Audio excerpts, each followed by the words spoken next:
After I had my conversation with Paul Mather, where he told me about his fiancée trapped in Saigon, and I had gotten her name and ID number, I knew that we had one session left speaking with the Vietnamese.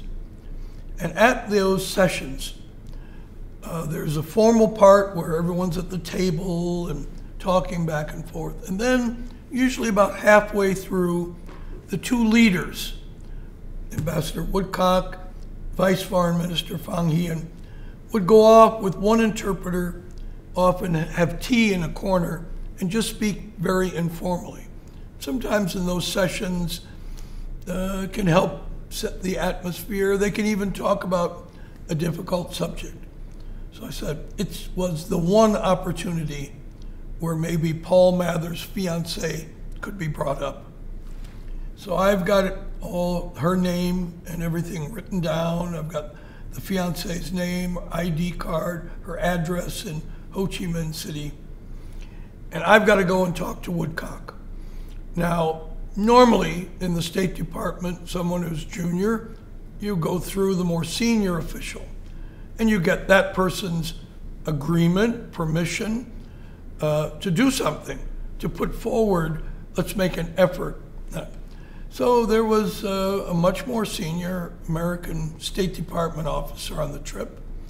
And I thought, if I bring it up to him, chances are 70, 80, 90%, he'll say, no, what are you thinking? What are you talking about? Be cautious. Don't do anything that might rock the boat. Don't do anything that's not expected. And certainly don't bring up something like this. So I wait until he's not around anymore.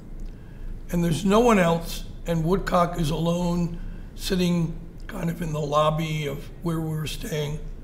And I go over and sit down next to him. I'm the junior guy on the trip, junior officer. And I said, you know, Mr. Ambassador, I want to tell you about the situation. One of the young military officers, I explained his fiancée is trapped in South Vietnam. But I said to him, I've worked in Vietnam now a long time. I can tell the atmosphere is really good here. And the Vietnamese would be looking for a gesture to be nice. This doesn't matter to them. It's got no downside for them. It's a way they could be nice without it costing them anything. If you were to ask Vice Minister Phan Hien to let this woman leave the country and be united with her fiancé, Captain Paul Mather, a member of our delegation, I feel virtually certain they would do it. But you'd need to do it privately in your meeting. So Woodcock, who's this old-time, you know, hard-nosed labor negotiator dealing with the heads of General Motors and Ford and Chrysler, he takes it from me and says, well, let me think about it. And I said, thank you for considering it. And I get up and leave, and others coming back in the room looking at me, you know, what was I doing? But we go on, they have the meeting. Woodcock has his tea session with Vice Foreign Minister Phan Hien. They chat briefly. And as we're leaving, going to get in the cars and go back to our hotel, he comes up to me and he said, I gave it to him. I gave the name to him. So I tell Paul Mather and said, I don't know what's going to happen, but her name is in the mix. About a month and a half later, we're in Paris. Assistant Secretary Holbrooke, my boss, is leading the negotiations. He's across the table from Vice Foreign Minister Phan Hien.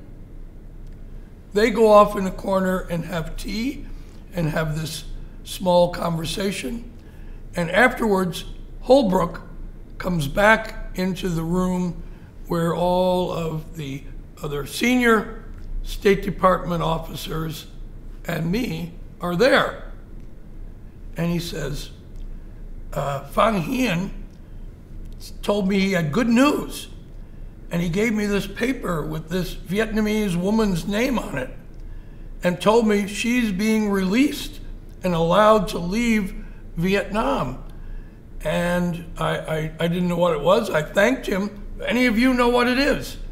So one by one, the Deputy Assistant Secretary says, oh, I don't know what it is. And then he gets to the Senior Advisor on POW MIA issues. I don't know what it is. And it gets to the Office Director from the State Department who's doing the press. No, I don't know what it is. Then gets to the representative of the U.S. Embassy in Paris. No, we don't know what it is. And he gets to the Vietnam Office Director from the State Department who was in Hanoi with me at the time, says, I don't know what it is. And finally, I'm the last one. They get to me, and I say, I know what it is. I know who she is. She is the fiancée of a U.S. Air Force officer who was on the mission in Hanoi, and Leonard Woodcock gave her name to the Vietnamese, and this is their gesture to Woodcock. So everybody had this puzzled look. How did it that I knew all of this? None of them knew. The office director who was there at the time was really annoyed and gave me a really dirty look about I must have had something to do with this, but it didn't matter. It didn't matter. We had gotten Paul Mather's fiancée out.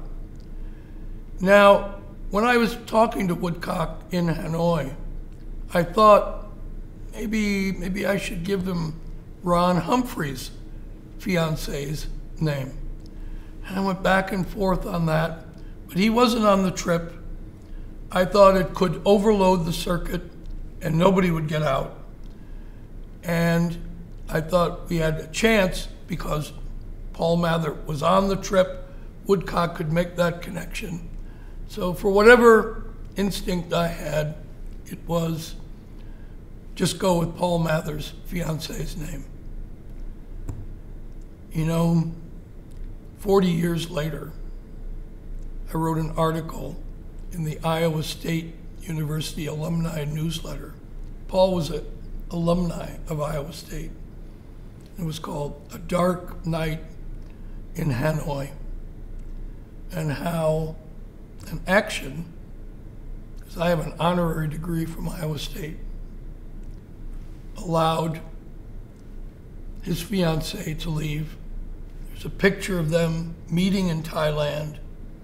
She had her 3 children with her. 2 of them graduated from Iowa State, became engineers. Their daughter became a U.S. Air Force officer. It's this incredible Iowa story that started just because he said, oh, you need somebody to walk with you, because we chatted about where are you from, and because I saw the opportunity in that situation to do something that could bring about a humanitarian reunion of a man and woman who would then, through their love, spend their life together. It was a good outcome from a trip, unexpected one, from that visit to Hanoi.